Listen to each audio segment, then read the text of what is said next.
స్తుతి వందనాలు ఈ సాయంకాల సమయంలో నేను చెల్లిస్తూ ఉన్నాను. కూడి వచ్చిన సంఘం అంతటికి ప్రభు పేరుట వందనాలు తెలుస్తూ ఉన్నాను. ఈ రాత్రి సమయం కొరకు లెంటులోని 5వ దినం కొరకు మనకు ఏర్పాటు చేయబడినటువంటి సువార్త వాక్యం కాలము ఒకసారి మనం చదువుకోవాలని కోరుతూ ఉన్నాను. పరిశుద్ధులైన మత్తయి రాసిన సువార్త 21వ అధ్యాయము 23 నుండి 27 వరకు రాయబడినటువంటి వాక్య భాగాన్ని దయచేసి ఎవరైనా చదివి వినిపించండి. ఆయన దేవాలయంలోనికి వచ్చి బోధించుచుండగా ప్రధాన యాజకులను ప్రజల పెద్దలను ఆయన ఎద్దుకు వచ్చి ఏ అధికారము వలన నీవు ఈ కార్యములు చేయుచున్నావు, ఈ అధికారం ఎవడు నీకు అడగగా నేను అది మీరు నాతో చెప్పిన నేను ఏ అధికారం ఈ కార్యములు చేయుచున్నాను అది మీతో చెప్పుదును. యోహాను ఇచ్చిన బాప్తిస్మము ఎక్కడి నుండి కలిగినది? పరలోకం నుండి కలిగినదా మనుషుల నుండి కలిగినదా అని వారు మనం పరలోకం నుండి అని చెప్పితిమా? ఆయన అలాగైతే మీరెందుకు అతని నమ్మలేదని మనల్ని అడుగుతారు. మనుషుల వలన చెప్పితిమా? జనులకు భయపడుచున్నాము. అందరూ యోహాను ప్రవక్త అని ఎంచుచున్నారని తమలో ఆలోచించుకొని మాకు తెలియదని యేసులకు ఉత్తరమిచ్చింది. అందుకైనా ఏ అధికారం వలన ఈ కార్యములు నేను చేయుచున్నాను అది మీతో చెప్పను. ప్రార్థన చేస్తుంది. పరిశుద్ధుడైన మా తండ్రి, ప్రేమ కలిగినటువంటి మా ప్రభువ, ఈ రాత్రి సమయం కొరకు మీకు కృతజ్ఞతలు చెల్లిస్తూ ఉన్నాము. మా నాయన వాక్యం నీది ప్రభువ, మేము నీ వారము, మమ్మల్ని నడిపించండి. సర్వాధికారి అయిన ప్రభువ, ఈ రాత్రి సమయంలో మా మధ్యలో సంచరించమని నిన్ను అడుగుతున్నాము. మా యొక్క హృదయ ధ్యానములు నా యొక్క నోటి మాటలు మా అందరి హృదయ ధ్యానములు నీ దృష్టికి అంగీకృతంగా ఉన్నట్లు కృప చూపించమని అడుగుతున్నాము తండ్రి. వినగల చెవి, గ్రహించగల హృదయము, చూడగల కన్ను మా ప్రతి ఒక్కరికి అనుగ్రహించి మా ప్రతి శరీరము ప్రభు, ప్రతి ఆత్మను తండ్రి, మాకు ఇచ్చిన ఊపిరి, జీవము సమస్తము తండ్రి ఈ స్వాధీనం అందించుకొని మమ్మల్ని పరిపాలించి నడిపించి ఏలుమని ఈ రాత్రి సమయంలో మమ్మల్ని మేము నీకు అప్పగించుకొంచు యేసయ్య నామమున అడిగి వేడుకొనుచున్నాము తండ్రి. ఆమేన్. ఈ రాత్రి సమయం వరకు మనకు ఇవ్వబడినటువంటి పాఠ్యభాగము మనం చదువుకున్నాము. యేసు ప్రభు యెరూషలేము దేవాలయమునకు వెళ్ళి బోధిస్తూ ఉన్నప్పుడు పరిసయ్యులు, ప్రజల పెద్దలు ఆయన దగ్గరకు వచ్చి నీవు ఏ అధికారం చేత ఈ కార్యములు చేయుచున్నావు అని ఆయనను అడగడం మనం ఇక్కడ చూస్తూ ఉన్నాము. నేను రెఫరెన్స్లు మాత్రమే రాసుకున్నాను, భయపడద్దు.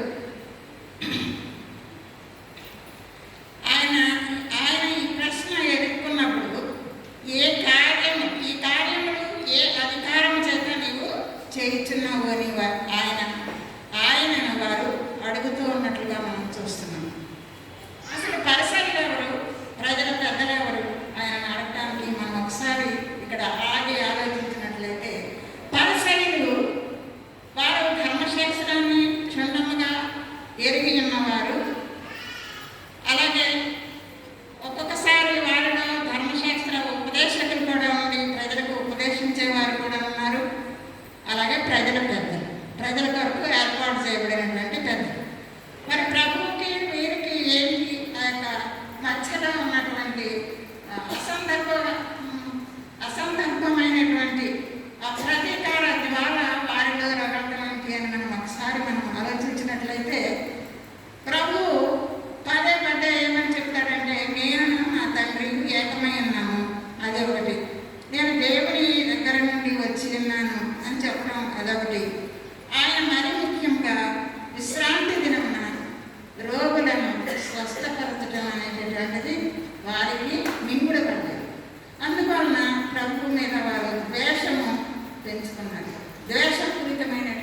భావాలతోటి ఆయన్ని ఏ విధంగా ఆయన మీద నేరాలు మోపుదాము అని ఆయన వెంబడిస్తూ తిరుగుతూ ఉన్నారు. ఆయన వెంబడించే ప్రజలలో అనేక మంది రోగాలను కూర్చుకొనటకు వెంబడిస్తారు, ఆహారం కొరకు వెంబడిస్తారు, ఆయన బోధన వినడానికి వెంబడిస్తారు, ఆయన మంచితనాన్ని తీసుకొనడానికి కూడా వెంబడిస్తారు. అటువంటి వెంబడించే ప్రజలలో వీరు కలిసిపోయి ఏ క్షణంలో ఎవరికి ఏ ఉపకారం చేస్తాడు, ముఖ్యంగా పరిశుద్ధ విశ్రాంతి దినమున ఎవరిని బాగు చేస్తాడు అని వారు కాచి పెట్టుకొని ఉన్నట్లుగా మనము చూస్తూ ఉంటాం సువార్త పాఠాల్లో. ఎప్పుడు సంఘ జరుగుతుందా ఆయన మీద నేరం మోపుదామని వెతుకుతూ తిరుగుతూ ఉన్నారు వాడు. అదేవిధంగా ఈ యొక్క దేవాలయంలో ఆయన ప్రశ్న వేస్తున్నారు. మొదటి ప్రశ్న, నువ్వు ఏ అధికారం చేత ఈ కార్యములు చేస్తున్నావు అని అడుగుతున్నారు. ఏ అధికారం చేత ఈ కార్యాలు చేస్తూ ఉన్నారు ఆయన చేసినటువంటి కార్యాలు ఏమిటి అని మనం చూసినట్లయితే ఒకసారి లోకాసు వార్త 4వ అధ్యాయము 17వ వచనం నుండి కొన్ని వచనాలు రాయబడి ఉన్న వచనాలు చదవమని కోరుతూ ఉన్నాం. ప్రవక్త అయిన యెషయా గ్రంథము ఆయన చేతికి ఇయ్యబడెను. ఆయన గ్రంథము విప్పగా ప్రభువు ఆత్మ నా మీద ఉన్నది. బీదలకు సువార్త ప్రకటించుటకును ఆయన నన్ను అభిషేకించెను. చెరలో ఉన్న వారికి విడుదలను, గుడ్డి వారికి చూపును కలుగునని ప్రకటించుటకును, నలిగిన వారిని విడిపించుటకును, ప్రభువు హితవత్సరము ప్రకటించుటకును ఆయన నన్ను పంపి ఉన్నాడు అని వ్రాయబడిన చోటు ఆయనకు దొరికెను. తర్వాత ఆయన ఏమంటున్నాడంటే, ప్రజలందరినీ ఒకసారి తేరి చూచి నీ వినికిడిలో ఈ లేఖనం నెరవేరినదని నీ వినికిడిలో ఈ లేఖనము నెరవేరినదని వారితో చెప్పసాగిను. ఈ లేఖనము అనగా ప్రవక్త అయిన యెషయా రాసినటువంటి గ్రంథము 61వ అధ్యాయము మొదటి 3 వచనాలు. అది ఎత్తి ఇక్కడ ప్రభువునకు ఇచ్చినటువంటి ఈ పాఠ్య భాగంలో అది రాయబడి ఉన్నది. లోకాసు వార్తకుడు ఆ విధమైనటువంటి పరిస్థితిని ఇక్కడ గ్రంథస్థము చేశాడు. ఆయన దీనులకు సువార్త ప్రకటించడానికి లోకమునకు వచ్చాడు. నలిగిన వారిని ఆయన మరి దృఢపరచడానికి ఈ లోకానికి వచ్చాడు. గ్రుడ్డి వారికి చూపునివ్వడానికి వచ్చాడు. కుంటి వారికి నడకనివ్వడానికి వచ్చాడు. వినలేని వారికి చెవులు వినిపించే భాగ్యము కలుగచేశాడు. గ్రుడ్డి వారికి చూపునిచ్చాడు. చనిపోయిన వారిని లేపుతూ ఉన్నాడు. ఇది ఆయన చేసినటువంటి కార్యములుగా పరిశుద్ధ గ్రంథంలో చెప్పబడుతూ ఉన్నది. 61వ అధ్యాయంలో అక్కడ ఆయన అంటాడు, ప్రభువు ఆత్మ నా మీద ఉన్నది. ప్రభువు ఆత్మ ఆయన మీద ఉన్నది కనుక ఆ విధమైనటువంటి కార్యాలు ఆయన చేయడానికి లోకమునకు వచ్చాడు. ఆయన తండ్రి చేత పంపబడిన వాడు. 42వ అధ్యాయము యెషయా ప్రవక్త రాస్తున్నాడు, ఇదిగో నేను ఆడుకున్న స్నేహితుడు. ఇదే భాగాన్ని మరి మత్తయి సువార్త 12వ అధ్యాయంలో ఎత్తి వ్రాయసి ఉన్నాడు. యెషయా గ్రంథాన్ని మనం జాగ్రత్తగా పరిశీలించి చదువుకున్నట్లయితే నా జీవితంలో నేను యెషయా గ్రంథానికి ఎక్కువ ప్రాధాన్యత ఇస్తాను. ఎందుకంటే నాకు చాలా ఇష్టం. ప్రతి దానికి ఆయన నేను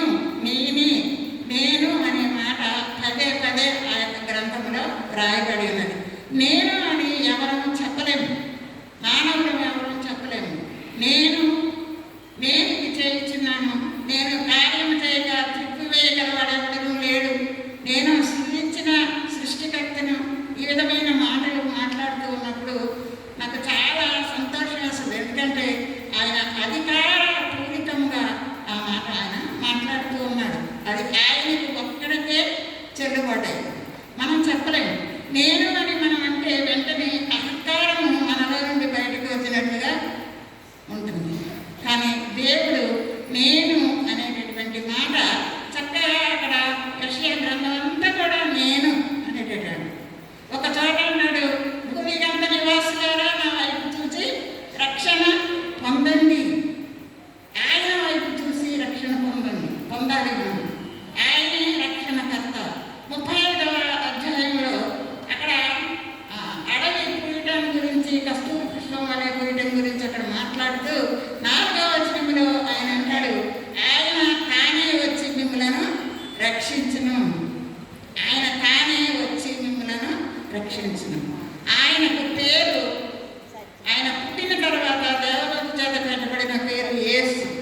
యేసు అని పేరు పెట్టుదువు అని మరియమ్మకు, యోసేపుకి గాబ్రియేలు దేవదూత చెప్పింది.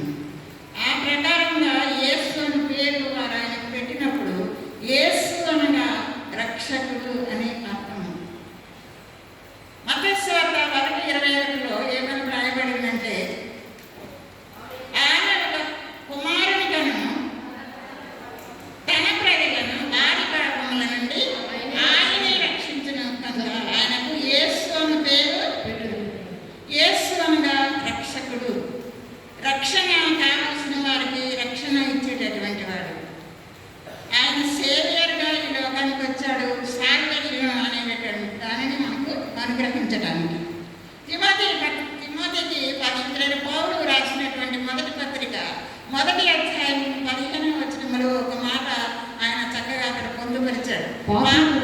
పాపులను రక్షించుటకు క్రీస్తు యేసు లోకమునకు వచ్చెను అనే మాట నమ్మదగినది, పూర్ణ అంగీకారమునకు యోగ్యమైనది ఉన్నది అని చక్కగా అక్కడ నొక్కి వక్కానిస్తూ ఉన్నాడు.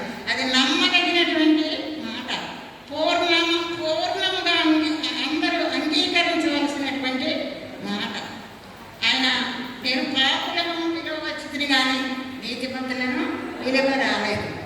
ఈయన శ్లోగం ఏంటంటే, సువార్తకు రాశారు. మరి మార్కు సువార్త 1వ అధ్యాయం 14-15 వచ్చిన చదవనమ్మా. యోహాను చెరపట్టబడిన తరువాత యేసు కాలము సంపూర్ణమైనది, దేవుని రాజ్యము సమీపించి ఉన్నది, మారు మనస్సు పొంది సువార్త నమ్ముడని చెప్పుచు దేవుని సువార్త ప్రకటించుచు దేవుని యొక్క సువార్తను ప్రకటించుచు గలిలయకు వచ్చాడు. ఆయన ఎందుకు ఈ లోకంలోనికి వచ్చాడు అని అంటే, పాపముతో కూడినటువంటి ప్రజలను పాపం నుండి విడిపించడానికి వచ్చాడు. పాపం నుండి విడిపించబడాలి అంటే మొదట ప్రకటించబడినటువంటి సువార్తను వినాలి. వినుట వలన విశ్వాసము కలుగుతుంది అని రోమాపత్రిక 10:17లో పౌలు గారు రాస్తూ ఉన్నారు. అయితే ఈ వినడం అనేటటువంటి ఆ ప్రక్రియ జరిగినప్పుడు హృదయంలో పశ్చాత్తాపం అనేటటువంటిది కలుగుతుంది. యోహాను రాసిన మొదటి పత్రిక 3వ అధ్యాయం 4వ వచనంలో ఏమనుందంటే, యోహాను మొదటి పత్రిక 3వ అధ్యాయం, పాపము చేయు ప్రతివాడును ఆజ్ఞను అతిక్రమించును. ఆజ్ఞను అతిక్రమించిన వారికి ఆయన మంచి మార్గమును అనుగ్రహించడానికి ఈ లోకానికి వచ్చాడు. వచ్చి దేవుని యొక్క సువార్తను ప్రకటిస్తున్నాడు. కాలము సంపూర్ణమై ఉన్నది. కాలం సంపూర్ణమైనప్పుడు ఆయన స్త్రీ యందు పుట్టాడు అని గలతీ పత్రిక 4:4లో రాయబడి ఉన్నది. కాలము సంపూర్ణమైన తర్వాత వచ్చాడు. ఎందుకు అంటే ఇశ్రాయేలు ప్రజలు అవిధేయత వలన దేవుని యొక్క మాటలను ఉల్లంఘించి ప్రవక్తలు, ఆయన అంటాడు ప్రవక్త ఇర్మియా గ్రంథంలో, నేను పెందల కడనే లేచి ప్రవక్తలను పంపించాను కానీ వారు నా మాట వినలేదు. మాట వినని ఇశ్రాయేలీయుల కొరకు ఆయన వచ్చాడు. ఆయన వారిని మంచి మార్గంలో పెట్టడానికి ఆయన ఈ లోకానికి వచ్చాడు. ఆయన వచ్చి రోగులను స్వస్థపరుస్తూ ఉన్నాడు, కుంటివాడికి కాళ్ళని ఇస్తున్నాడు, గ్రుడ్డి వారికి చూపును ఇస్తూ ఉన్నాడు. ఆయన అన్ని గనులకు వెలుగుగాను రక్షణార్థమైనటువంటి సాధనముగాను దేవుని చేత వాడబడటానికి ఈ లోకానికి వచ్చాడు. 49వ అధ్యాయం యెషయా ప్రవక్త రాస్తూ ఉన్నాడు 6-7 వచనాలలో ఆయన గురించి. ఆయన గురించి చక్కని వాగ్దానాలు మనకు ఉన్నాయి. 6వ అధ్యాయంలో అంటాడు, సింధూర మస్తక వృక్షములు నరకబడిన తర్వాత అది మిగిలిన మొద్దు వలె ఉండును, అట్టి మొద్దు నుండి పరిశుద్ధమైన చిగురు. ఆయన ఈ లోకానికి పరిశుద్ధుడిగా వచ్చాడు, పరిశుద్ధుడిగా పాపరహితుడిగా ఈ లోకానికి వచ్చాడు. కాబట్టి ఆయన మన పాపములను తీసివేయడానికి ఆయనకి అర్హత ఉంది. ఇక్కడ వీళ్ళు ఏమని మాట్లాడుతున్నారంటే, ఈ కార్యాలు చేయడానికి నీకు ఎవరు అధికారం ఇచ్చారు అని మాట్లాడుతున్నారు. ఒకసారి మత్తయి సువార్త 11వ అధ్యాయము 2వ వచనంలో ఉండే కొన్ని వచనాలు చదవగలను. మత్తయి సువార్త క్రీస్తు చేసిన కార్యమును గూర్చి యోహాను చెరసాలలో విని రాబోవాడు నీవేనా, మేము మరి ఒకరి కొరకు కనిపెట్టవలెనా అని ఆయనను అడుగుటకు తన శిష్యులను ఆయన ఏమైనా సమాధానం చెప్తున్నాడు. యేసు వారిని చూచి మీరు వెళ్ళి విన్న వాటిని కన్న వాటిని యోహానుకు తెలుపుడి. గ్రుడ్డివారు చూపు పొందుచున్నారు, కుంటివారు నడుచుచున్నారు, కుష్ఠరోగులు శుద్ధులగుచున్నారు, చెవిటివారు వినుచున్నారు, చనిపోయిన వారు లేపబడుచున్నారు, బీదలకు సువార్త ప్రకటింపబడుచున్నది. ఇది ఆయన చేసినటువంటి నేరంగా వారు పరిగణిస్తూ ఉన్నారు. యోహాను చెరసాలలో వేయబడిన తర్వాత ఆయన దగ్గరకు పంపిస్తున్నాడు. ఆయనకున్న ఇద్దరు శిష్యులను పంపించి, నీవు రాబోవాడవు నీవేనా అని మేము కనిపెట్టాను, నీవు రాబోవాడవు నీవేనా లేక మేము మరి ఎవరికొకైనా కనిపెట్టాలా అని సందేహము వెళ్ళబుచ్చుతూ ప్రశ్న వేస్తూ ఉన్నాడు చెరసాలలో ఉన్న బాప్తిసం ఇచ్చే యోహాను. అప్పుడు ప్రభువు ఈ మాట మాట్లాడుతున్నారు, మీరు విన్న వాటిని కన్న వాటిని యోహానికి తెలియజేయండి. ఈ ఈ విధమైనటువంటి కార్యాలు ఆయన చేస్తూ ఉన్నాడు. నేను ఇందాక చెప్పాను, విశ్రాంతి, ముఖ్యంగా విశ్రాంతి దినమును ఆయన స్వస్థత అనే కార్యాన్ని చేస్తూ ఉండటం వల్ల పరిస్థితులకి ఇష్టత కలగడం. వాళ్ళు ఏంటంటే, దేవుడు చెప్పాడు మొదటి ఆజ్ఞలో, ఈ దేవుడైన యెహోవానే నేను తప్ప వేరొక దేవుడు నీకు ఉండకూడదు. ఆజ్ఞను వారు పూజా తప్పకుండా పాటిస్తారు. అలాగే 3వ ఆజ్ఞను కూడా విశ్రాంతి దినమును పరిశుద్ధంగా ఆచరించుటకు జ్ఞాపకం చేసుకోము అన్నాడు దేవుడు. ఆ విశ్రాంతి దినాన్ని వారు పరిశుద్ధంగా ఆచరించాలి అనేటటువంటి భావం వాళ్ళలో ఉన్నది. కానీ విశ్రాంతి దినము దేని కొరకు ఉన్నదో వారికి అర్థం అవడం లేదు. ప్రభు అంటాడు, విశ్రాంతి దినమునకు మనుష్య కుమారుడు ప్రభు అయి ఉన్నాడు. ఆయనే ప్రభు విశ్రాంతి దినానికి, ఆయనే యజమానుడు. మరి ఆయనను విశ్రాంతి దినాన్ని స్వస్థత ఇవ్వకూడదు అని ప్రశ్నించడానికి వీరెవరు? పిలాతు అడుగుతున్నాడు,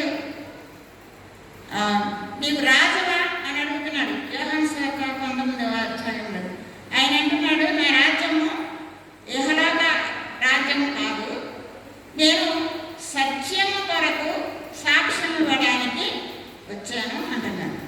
అంటే పిలాతు అంటున్నాడు, సత్యం అంటే ఏమిటి అని ప్రశ్నించుకుంటున్నాడు తనలో తాను, లేక ప్రభువుని అడుగుతున్నాడు. సత్యము అనేటటువంటి యేసు ప్రభువుని ఎదురుగుండా పెట్టుకొని సత్యం అంటే ఏమిటి అనేటటువంటి ప్రశ్న వేరే ప్రశ్నగా ఉన్నది పిలాతు ప్రశ్న. అలాగే పరిసయ్యులు కూడా, నువ్వు ఏ అధికారం చేత ఈ కార్యములను చేయించున్నావు అని అడుగుతూ ఉన్నాడు. ఏ అధికారం చేత చేస్తున్నాడు? ఒకసారి యోహాను సువార్త 1వ అధ్యాయం 1 నుండి కొన్ని వచనాలు మనం చదువుతున్నాం. ఆది యందు వాక్యం ఉండెను, దేవుడై ఉండెను. వాక్యము దేవుడై ఉండెను. ఆయన ఆదియందు దేవుని యొద్ద ఆయన ఆదియందు దేవుని యొక్క ఉండెను. సమస్తమును ఆయన మూలముగా కలిగెను. కలిగి ఉన్నదేది ఆయన లేకుండా కలగలేదు. ఆయనలో జీవము ఉండెను. ఆయనలో జీవము ఉండెను. ఆ జీవము మనుషులకు వెలుగై ఉండెను. ఆ వెలుగు చీకటిలో ప్రకాశించుచున్నది కానీ చీకటి దానిని గ్రహింపలేదు. ఇప్పుడు ఇక్కడ మనం చూస్తున్న వాక్య భాగంలో యోహాను సువార్తికుడు రాస్తున్నాడు, ఆదియందు వాక్యము ఉండెను. ఆ వాక్యమే దేవుని యొద్ద ఉండెను. ఆ వాక్యమే దేవుడై ఉండెను. ఆయన ఆదియందు దేవుని యొద్ద ఉండెను. ఆదియందు ఉన్న దేవుడు లేదా వాక్యమై ఉన్న దేవుడు అనగా మనకి ఏమి అర్థమవుతుంది? అదే దేవుడు, అదే వాక్యము, అదే అధ్యాయము 14వ వచనము దగ్గరికి వచ్చేటప్పటికి ఆ ఆ వాక్యమే శరీరధారి అయి కృపా సత్య సంపూర్ణుడిగా మన మధ్య నివసించును అని చెప్తున్నాడు యోహాను సువార్తికుడు. వాక్యము శరీరధారి అవడమే ఎప్పుడన్నా మనం ఆలోచించామా? అక్కడ ఆగి కాస్త ఆలోచించాలి మనం. వాక్యము శరీరధారి అయి కృప సత్య సంపూర్ణుడిగా, కృప సత్యము అనే ఈ రెండు శ్రేష్టమైనటువంటి మాటల కలయిక ద్వారా ఆయన సంపూర్ణంగా మానవుడిగా ఈ లోకాన్ని అవతరించాడు. వాక్యము శరీరధారి అవటం ఏంటి? ఆదియందు ఉన్న వాక్యము మరియమ్మ గర్భమున పిండాకృతి గావించబడింది. ఇది చాలా ఆశ్చర్యకరం కదా. వాక్యము గర్భస్థ శిశువు అవడం ఏంటి? ఎంత ఆశ్చర్యకరం అన్నమాట. ఎప్పుడైనా మనం ఆలోచించామా? ఆ వాక్యమే చెప్పేస్తాం. స్కూల్ పిల్లలు చెప్తారు చక్కగా, ఆ వాక్యమే శరీరధారి అయి కృపా సత్య సంపూర్ణుడిగా మన మధ్య నివసించాం. వాక్యం అమ్మకడుపులో పడటం ఏంటి? దేవుడు ఆశ్చర్యకరమైనటువంటి దేవుడు. ఆయన ఆలోచనలు అతి గంభీరమైనవి. ఆ వాక్యమును మరియమ్మ యొక్క గర్భములోనికి చొప్పించాడు దేవుడు. ఒకసారి ఆలోచించండి. ఆ వాక్యము మాంసపు ముద్దగా కాదు, ఏకంగా శిశువుగానే ఆమె గర్భంలో ఎదిగింది. నరావతారిగా ఈ లోకానికి వచ్చింది. అందుకనే అంత ధైర్యంగా అతను చెప్తూ ఉన్నాడు యోహాను సువార్తికుడు. ఒకసారి యోహాను రాసిన మొదటి పత్రిక 1వ అధ్యాయము 1 వచనాలు చదవండి. 2-3 వచనాలు జీవవాక్యమును గురించి వ్రాయబడింది. జీవవాక్యమును కూర్చున్నది. జీవవాక్యమును కూర్చున్నది. ఆది నుండి ఏది ఉండెనో, ఆది నుండి ఏది ఉండెనో, ఏది ఉండెనో, మేమేది వింటిమో, మేము ఏది వింటిమో, కనులారా ఏది చూచితిమో, కన్నులారా ఏది చూచితిమో, ఏది నిదానించి కనుగొంటిమో, ఏది నిదానించి కనుగొంటిమో, మా చేతులు దేనిని తాకి చూచెనో, మా చేతులు దేనిని తాకి చూచెనో, అది మీకు తెలియజేయుచున్నాను. ఆ జీవం ప్రత్యక్షమైన తండ్రి యొద్ద ఉండి మాకు ప్రత్యక్షమైన ఆ నిత్య జీవమును మేము చూచి ఆ జీవమును గూర్చి సాక్ష్యమిచ్చుచు దానిని మీకు తెలియపరచుచున్నాము. చక్కని వాక్య భాగం కదా. జీవవాక్యం ఆది నుండి ఏది ఉన్నదో ఆ జీవవాక్యమును గూర్చి యోహాను పత్రికలో రాస్తూ ఉన్నాడు. కన్నులారా మేమేది చూచితుమో, కన్నులారా ఆ జీవవాక్యాన్ని చూశారంట. కన్నులారా చూచి చేతులతో సృష్టించారంట. వాక్యం సృష్టించడం ఏంటి? జీవమైన వాక్యమే దేవుడు, జీవమైన వాక్యమే ప్రభువు. ప్రకటన గ్రంథము 19వ అధ్యాయంలో ఒక మాట రాయబడి ఉంటుంది. వాక్యము అనే పేరు ఆయనకు పెట్టబడి ఉన్నదంట. వాక్యము అనే పేరు ఆయనకు పెట్టబడి ఉన్నది. వారు అంటే శిష్యులైనటువంటి వారు. ముఖ్యంగా ప్రభువుకు ఆంజనేయునికి శిష్యులు 3 ఉన్నారు. పేతురు, యాకోబు, యోహాను. బహుశా వీళ్ళ 3 ఇది లేదా శిష్యుల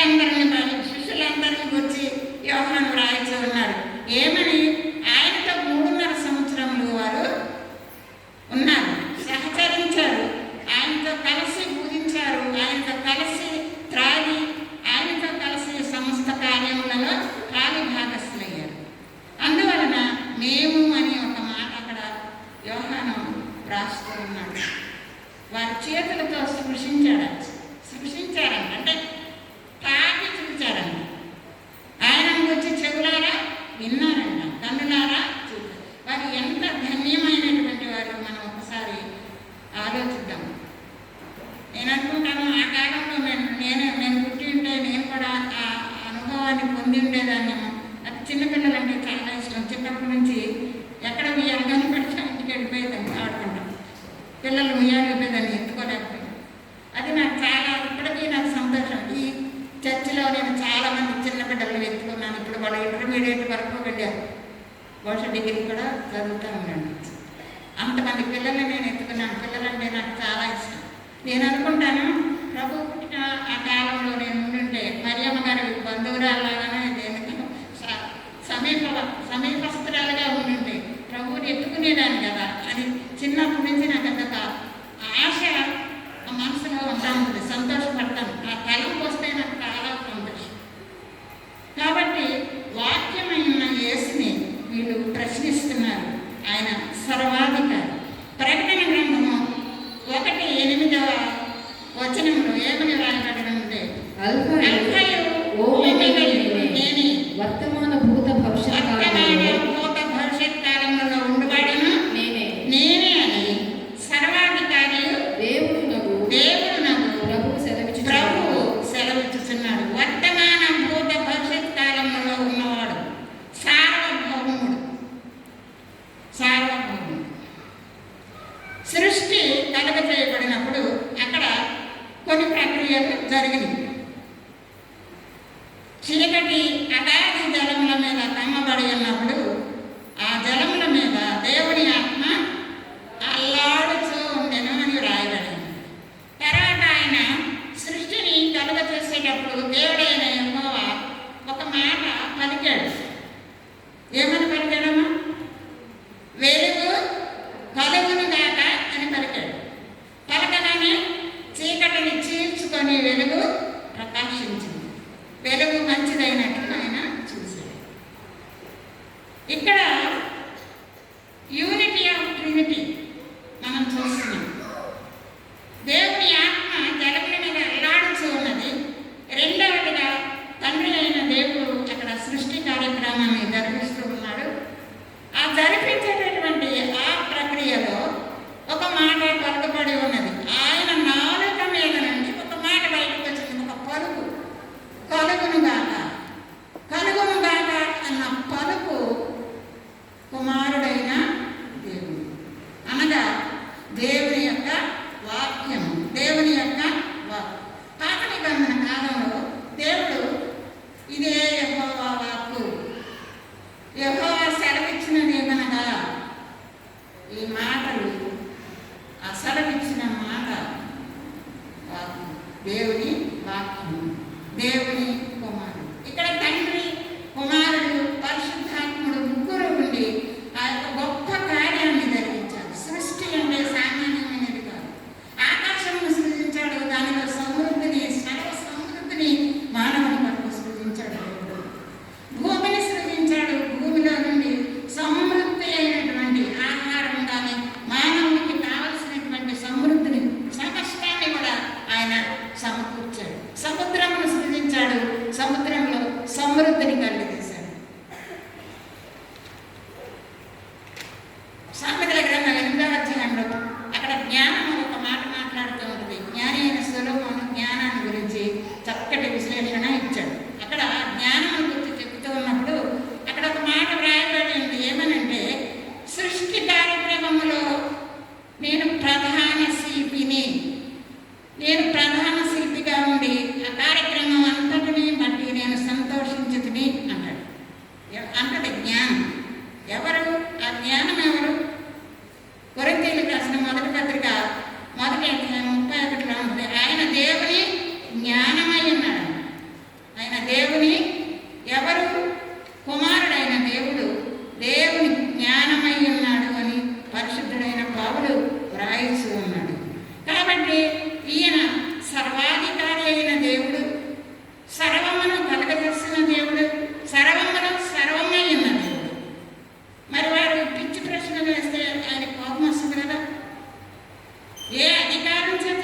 పనులు చేస్తున్నావు అని అడుగుతున్నాడు. ఏ అధికారం చేత ఈ పనులు చేస్తున్నావు అని అడుగుతూ ఉన్నప్పుడు ఇక్కడ మరి సువార్తికుడు ఆయన యొక్క బాప్తిస్మ సమయాన్ని కొంచెం ఉదాహరించారు. ఏమని ఉదాహరించారు ఒకసారి చూద్దాం. అలాగా యేసు ప్రభుకి బాప్తిస్మం ఇచ్చేటప్పుడు ఆకాశము నుండి ఒక శబ్దం వచ్చింది. ఆయన బాప్తిస్మం తీసుకొని నీటిలో నుండి బయటకు రాగానే పరిశుద్ధాత్మ పావురము వలె ఆయన మీదకి దిగి రావడం, ఆకాశంలో నుండి ఒక శబ్దం రావడం అక్కడ వారు విన్నారు. ఏమని? ఈయన నా ప్రియ కుమారుడు, ఈయన యొక్క నేను ఆనందించుచున్నాను అని సువార్తికులు రాశారు. అదే సువార్తికులు ఆయన రూపాంతర సమయంలో కూడా ఒక మాట రాశారు. ఆయన రూపాంతరము చెంది ఉన్న సమయంలో ఆకాశం నుండి ఒక శబ్దం వచ్చింది. ఈయన నా ప్రియ కుమారుడు, ఈయన మాట వినండి వినండి అంటే ఖచ్చితమైనటువంటి ఆజ్ఞ. ఈయన మాట వినండి. కుమారుడు ఎవరు? తండ్రి స్వాస్థ్యానికి వారసుడు. ఇదంతా తండ్రి స్వాస్థ్యమే కదా, మనమందరం తండ్రి స్వాస్థ్యం. ఆయన అంటాడు 50వ కీర్తనలో, అడవిలోని పశువులన్నీ నావే, కొండల మీద ఉన్న పక్షులన్నీ నావే, పగలు నాదే రాత్రి నాదే, వెండి నాదే బంగారము నాదే. మరి ఇంకా మనదంటూ ఏముంది లోకంలో? ఏమీ లేదు. మనదంటూ ఏమీ లేదు.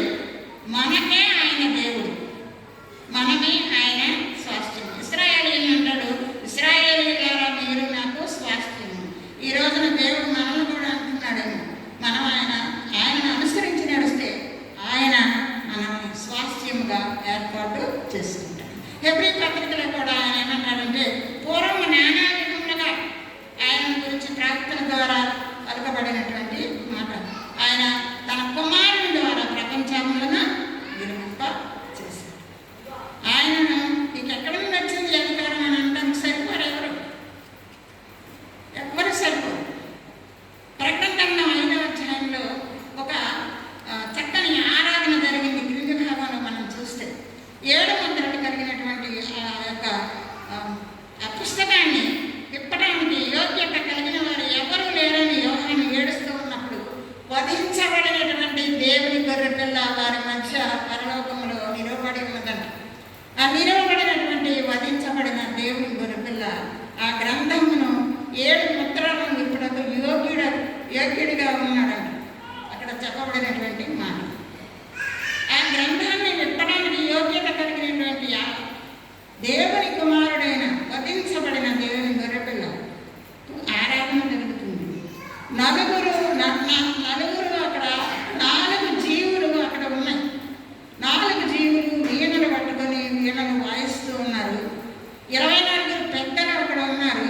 వారి చేతులలో బంగారు పాత్రలు ఉన్నవి. ఆ పాత్రలలో పరిశుద్ధులు చేసినటువంటి ప్రార్థనలు ధూపము వలె ప్రభువులకు సమర్పించబడుతూ ఉన్నవి. వారు సాష్టాంగపడుతూ ఉన్నారు. తమ కిరీటాలను ఆయన పాదముల దగ్గర పెట్టారు. వధించబడిన గొర్రెపిల్ల ఆ యొక్క 7 ముద్రలను నొక్కడానికి నీవు యోగ్యుడవు అని ఎంతో గంభీరంగా పాడుచూ ఆయనను స్తుతిస్తూ ఉన్నారు. అది చివరి ఆరాధన ప్రభువునకు. ఆరాధన అయిన తర్వాత ఎక్కడ ప్రభువునకు ఆరాధన జరిగినట్లుగా మనం గమనించాం. అక్కడ మరి ఆయన సర్వాధికారి అని మనం ఒప్పుకోవాలి కదా. పాస్టర్ గారు మంచి పాట పెట్టారు, క్రీస్తే సర్వాధికారి. క్రీస్తే సర్వాధికారి, సృష్టికి సర్వాధికారి, మనకు సర్వాధికారి. ఆయనను సర్వాధికారిగా మన హృదయంలోనికి మనం చేర్చుకుంటే పరలోక రాజ్యానికి వారసులు ఉంటాం. ఈ విధమైనటువంటి పరిస్థితి ఫిలిప్పీ పత్రికలో కూడా అక్కడ పౌలు గారు రాస్తూ ఉన్నాడు. ఆయన రిక్తునిగా ఈ లోకానికి వచ్చాడు. ప్రభు యొక్క మహిమను మరి అక్కడే ఉండి తనకు భాగ్యంగా ఎంచుకోలేదు. పరలోకంలో రిక్తునిగా ఈ లోకానికి వచ్చాడు. ఎవరి కోసం వచ్చాడు? మన కోసం వచ్చాడు. మన కొరకు, మన పాపాల నుండి మనం రక్షించడానికి, శిలువ మరణము పొందడానికి ఆయన ఈ లోకానికి వచ్చాడు. రక్తము చిందించాడు ప్రభువు కొరకు, దేవుని కొరకు మనలను ఒక రాజ్యంగా ఏర్పాటు చేశాడు. చేశాడు, ఆయన కొరకు కొన్నాడు మనం. మీరు మీ సొత్తు కాదు, మీరు విలువ పెట్టి కొనబడిన వారు అంటాడు రోమపత్రికలో. మీరు మీ సొత్తు కాదు, మనం మన సొత్తు అనుకుంటున్నాం, కాదు. విలువ పెట్టి కొనబడిన వారు. విలువ ఏంటి? ఆ విలువ అంటే పరిశుద్ధ రక్తం. ప్రభువు కార్చిన పరిశుద్ధ రక్తం చేత మనం కొనబడిన వారమై ఉన్నాం. అది జ్ఞాపకం చేసుకోవాలి. మనం మన సొత్తు కాదు, మన శరీర అవయవాల మీద మనకు పెత్తనం లేదు. ప్రభువుకు మనం అప్పగించుకోవాలి. ఉదయాన్నే లేచి నేను ప్రార్థన చేసుకుంటాను, ప్రభు నా బిడ్డలు, నేను నా శరీర అవయవాలన్నీ నీకు అప్పగిస్తున్నాను. మాకు ఇచ్చిన ఊపిరి, మాకు ఇచ్చిన శ్వాస ప్రతిదీ కూడా నీకు అప్పగిస్తున్నాను ప్రభా, కాపాడు అని ప్రార్థన చేసుకోవాలి. మన మీద మనకి ఏ విధమైన అధికారము లేదు. ఈ విధంగా ప్రభువు సర్వాధికారి అయి ఉన్నాడు అన్న మాట మనకు పరిశుద్ధ గ్రంథము తెలియజేయబడుతూ ఉన్నది. ఏ అధికారము ఎవరిచ్చారు నీకు అధికారం అంటే తండ్రి ఇచ్చాడు. వారసుడు కనుక కుమారునికి వారసత్వపు అధికారాన్ని అనుగ్రహించాడు. ఆయనే అధికారి. తండ్రి, కుమారుడు, పరిశుద్ధాత్ముడు ముగ్గురు ఒక్కరే. ఒక్కరిలో భిన్నత్వంలో ఏకత్వము, ఏకత్వంలో భిన్నత్వం. త్రియేక దేవుడు మన దేవుడు, గొప్ప దేవుడు. ఆయన దేవుడిగా కలిగిన మనం ధన్యులమని మరి మనం జ్ఞాపకం చేసుకోవాలి. ప్రభు అడుగుతున్నాడు, నేను కూడా మిమ్మల్ని ఒక ప్రశ్న అడుగుతానంటున్నాడు.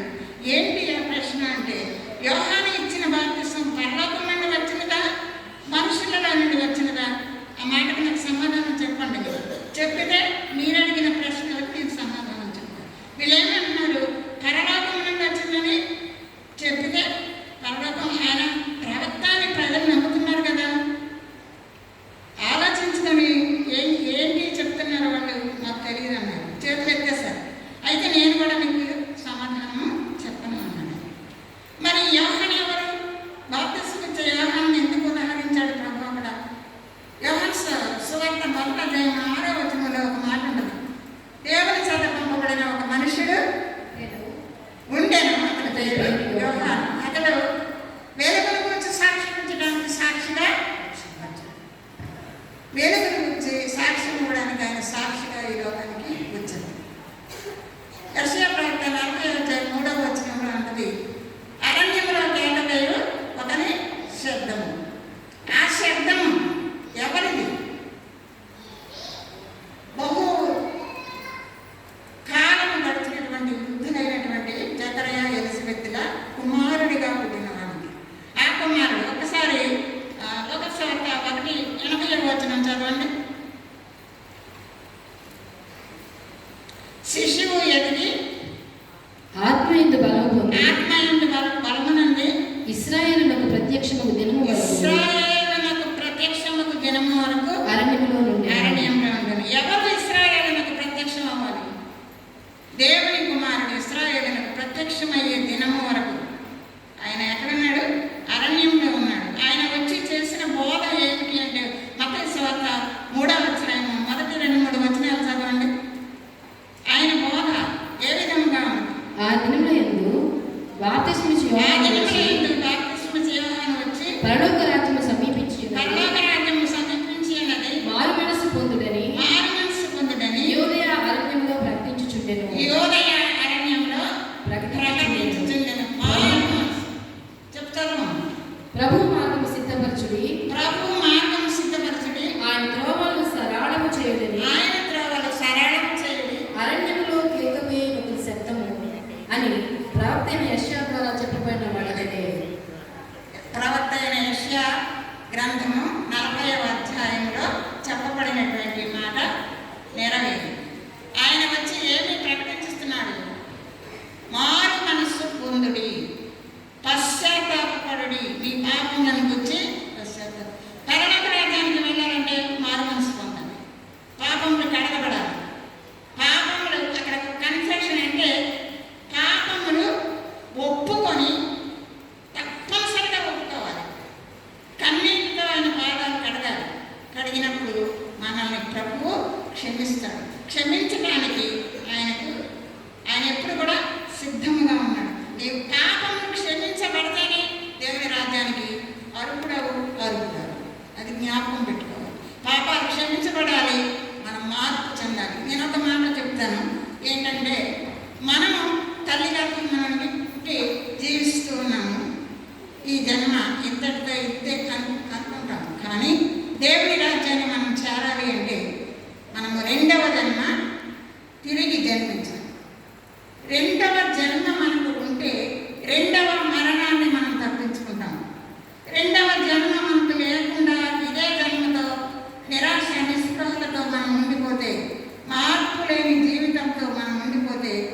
మనము రెండవ మరణాన్ని తప్పించుకోలేము. రెండవ మరణం ఏంటో తెలుసమ్మా? అగ్నిగుండము. అది ఎవరికి ఏర్పాటు చేయబడిందంటే అపవాదికి, క్రూర మృగము అనబడేటటువంటి వాడికి, అబద్ధ ప్రవక్తకు, వాడి అనుచరులకు, కేవలం వారికి. కానీ వారిని అనుసరించేటటువంటి వారికి అది ఇవ్వబడుతుంది. ఫైనల్ జడ్జిమెంట్లో రెండవ మరణానికి వెళ్ళేవారు వెళ్ళిపోతారు. ఫైనల్ జడ్జిమెంట్లో తీర్పులోనికి రాక మరణం నుండి జీవంలోనికి మనం రావాలి అంటే రెండవ జన్మ మనం పొందాలి, తిరిగి జన్మించాలి. పాఠాలు గతించను, ఇదిగో కొత్తగా క్రీస్తు ప్రభువులో మనము నూతన సృష్టిగా ఉండకపోతే పరలోక రాజ్యంలో మనము ప్రవేశించలేము. ఆ సార్వభౌముని యొక్క సార్వభౌమత్వం క్రిందకు మనం వెళ్ళలేము. ఆయన సార్వభౌముడు, ఆయన పాదాల కింద ఉండడానికి కూడా మనకు అర్హత లేదు. కానీ ఆయన లోకానికి వచ్చి మన పాపములను క్షమించి మన పాపములను ఆయన పరిశుద్ధ రక్తంతో కడిగి పవిత్రపరిచి ఆ యొక్క భాగ్యాన్ని మనకు అనుగ్రహించాడు. మనం ఈ మాట నమ్ముదాం. నమ్ముట నీ వలనైతే నమ్మువానికి సమస్తము సాధ్యమే. విశ్వాస్యత, ఫెయిత్ఫుల్నెస్ కావాలి మనకి. ఆ ఫెయిత్ఫుల్నెస్ ఎక్కడ దొరుకుతుంది? ఆయన పరిశుద్ధ రక్తంలో దొరుకుతుంది. కాబట్టి మరి పశ్చాత్తాపడతాం, ఆయన కృపకు ఎదుగుదాం. ఇంకొక మాట చెప్పి నేను ముగిస్తాను. యోహాను దేవుని చేత పంపబడ్డాడు. పంపబడినటువంటి యోహాను ఆయన ఎందుకు పంపబడ్డాడు అనేటటువంటిది మనం చూసినట్లయితే అక్కడ యోహాను బాప్టిజం ఇచ్చిన తర్వాత ప్రభువు గురించి కొన్ని మాటలు చెప్పాడు.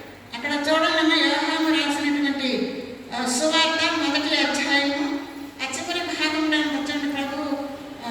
ప్రభువుకి బాప్టిజం ఇచ్చిన తర్వాత ఆయన చెప్తుంటాడు,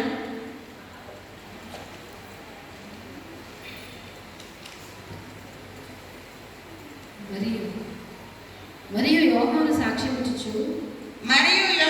సాక్ష్యం ఇచ్చుచు ఆత్మ పావురము వలె ఆకాశం నుండి దిగివచ్చుట చూచితిని.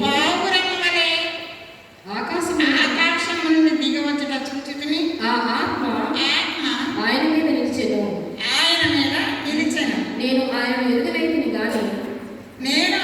ఎరుగనైతిని గాని నీళ్ళలో బాప్తిస్మం ఇచ్చుటకు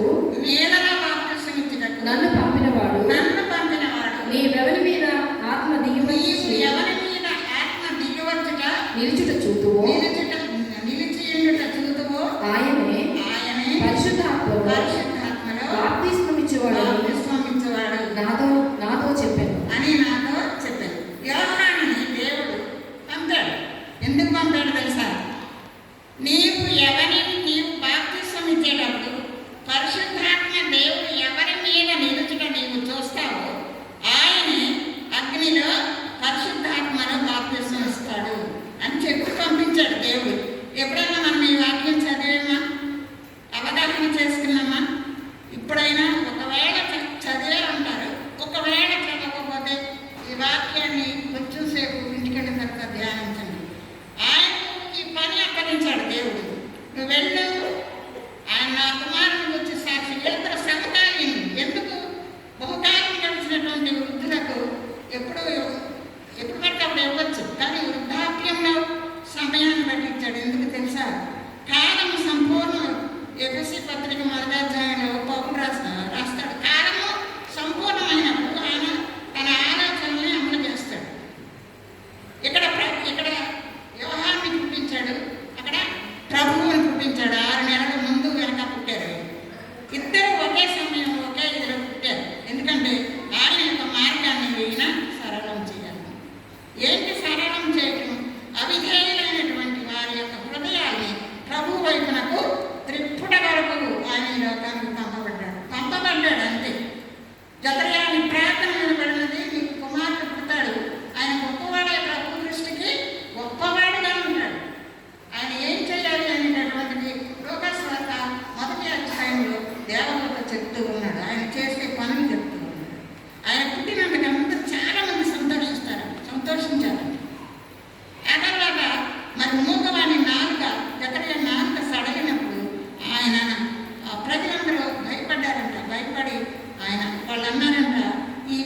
ఎలాంటి వాడగును? యోహాను బాప్తిసం ఇచ్చాడు. కాబట్టి బాప్తిసం ఇచ్చే యోహాను దేవుని కుమారుని యొక్క మార్గంను సిద్ధపరచడం. మార్గం సిద్ధపరచడం అంటే ఆయన కొరకు రోడ్లు తుడిచి అప్పుడప్పుడే ఆపద్ధర్మ రోడ్లు వేయటం కాదు, మానవుని హృదయాన్ని మార్చడం, కరుకుగా ఉన్న వాటిని నునుపు చేయటం. ఒక హృదయం కరుకుగా ఉన్నప్పుడు అది దేవుని మాటల చేత నునుపు చేయబడాలి. ఆ విధమైన పని యోహాను చేశాడు. ఎత్తుగా ఉన్నటువంటి వాటిని సమముగా చేశాడు. అహంకారపూరిత హృదయాన్ని సమముగా చేశాడు. లోతుగా ఉన్నటువంటి పరిస్థితిని అది కూడా ఎత్తు సమానంగా మట్టి పుట్టినట్టుగా ఆయన చేశాడు. అంటే ఆయన వాక్యము బోధించడం ద్వారా ఆ యొక్క హృదయాలు సమానంగా ఉన్నాయి. ప్రభువుని ఎదుర్కొనే హృదయాలుగా ఆ హృదయాన్ని సిద్ధపరిచాడు యోహాను చేయగలిగిన పని మనం కూడా చేస్తే దేవుడు సంతోషిస్తాడు. దేవుడు యోహానికే కాదు మనకే కూడా అప్పగించాడు ఆ పని. మనం కూడా చేద్దాం ఆ పని. మనం అందరినీ కరువుగా ఉన్న హృదయాల్ని, ఎత్తు పల్లాలుగా ఉన్న హృదయాల్ని, మరి వంకరగా ఉన్న త్రోవల్ని మనం సరళం చేసి ప్రభు వరకు సిద్ధపరుద్దాం. ఆ విధంగా చేయడానికి సార్వభౌముడైనటువంటి ప్రభువు మనందరికీ తన కృపను అనుగ్రహించి మనం నడిపించి మహిమ పొందిన కదా. చిన్ని ప్రార్థన చేసుకొని ముగిద్దాం. ప్రభువా మా దేవ, ఈ సమయంలో నాయన మరి ఎందుకు పనికిరానటువంటి నిష్ప్రయోజకురాలు తండ్రి, నన్ను మరి ఒకసారి ఈ సంవత్సరం ఇంటి దినంలో జ్ఞాపకం చేసుకున్నాం తండ్రి. ప్రభువా వాక్యము వివరించడానికి తండ్రి నాయన నేను నాకు ఇచ్చిన కృపను బట్టి వందనాలు చెల్లిస్తున్నాను నాయన. మరి నా ద్వారా మీరు పలికిన ప్రతి మాట కొరకు స్తోత్రములు ప్రభువా. అందరము తండ్రి మేము మాటలు విని ఉన్నాము, మా హృదయంలో చేర్చుకొని ప్రభువా నీ కొరకు ప్రభువా యోహాను వలె మేము పనిచేయడానికి మాకు నేర్పించమని అడుగుతూ ప్రభువా మమ్మలను ఆయత్తపరిచి ఆయన నీ యొక్క రాజ్యమునకు వారసులుగాను సార్వభౌముడు అయిన నీ యొక్క పాదముల చెంత ఆ సార్వభౌమత్వం క్రింద మేము జీవించడానికి యుగ యుగములు ప్రభువా మాకు కృపను అనుగ్రహించమని మనల్ని దీవించి పంపించమని యేసయ్య పరిశుద్ధమైన నామమున అడిగి వేడుకొంచున్నాం తండ్రి. ఆమేన్. నాకు ఈ అవకాశం ఇచ్చిన ప్రభుత్వకు మరి సంఘ పెద్ద కమిటీ వారికి వందనాలు.